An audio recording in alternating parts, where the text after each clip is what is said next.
physicians or therapists. It makes us spiritual beings having a very human experience.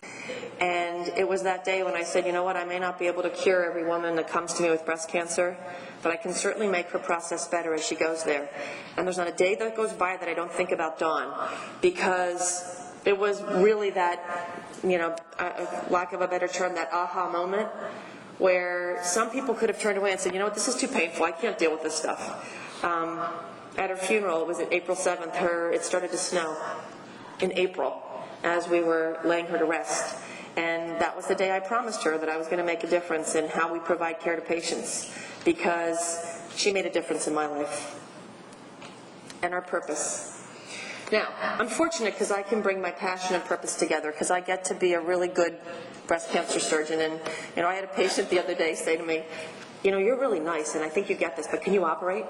And I was like, yes, I can. Is it here? Do you want the names and numbers of my OR nurses? And she said, I just can't believe that I was lucky enough to find someone who understands this. And she wanted to make sure I had surgical skills, so I thought that was kind of cute. But in life, we can't always bring our passion and our purpose together. And I don't think I have 10 more minutes and I'm using it. I told you I would go over my time.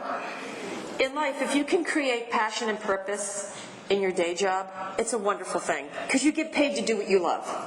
And we don't always get to do that. But if you can bring passion and purpose into your day job, you can change the journey for so many people. And if you don't really know what you're passionate about, and you don't really know what your purpose is in life, take some time taking care of you, and I know that you'll figure it out. And once you get to a place where your passion and your purpose and priorities and perspective are all kind of in alignment, you get this peace. It's a sense of peace that passes all understanding. It is a peace that you're on the right track, you're doing the right thing, and you're being in the moment. And that really is the gift. So here's my new cliff. And I love this cliff. This is a great cliff. This is the cliff where you sit out and you say, I'm comfortable, I'm confident, I'm not scared, I'm not free-falling. And actually, I found the cliff. My son took this. This is, I do my annual pilgrimage to Sedona. People say, why do you go back there every year? Don't you want to go someplace else? And my answer is, when you find heaven on earth, why would you not want to go back every year? And so this is where I go back to every year to recharge my batteries. And this is where I go the very first day. This is called Cathedral Rock. And it's an amazing place. And if you haven't been to Sedona, and I don't work for their Travelers Bureau, so I'm not getting any kickbacks. But if you haven't gone to Sedona, I urge you to check it out, because it's one of the most spiritual places on the planet.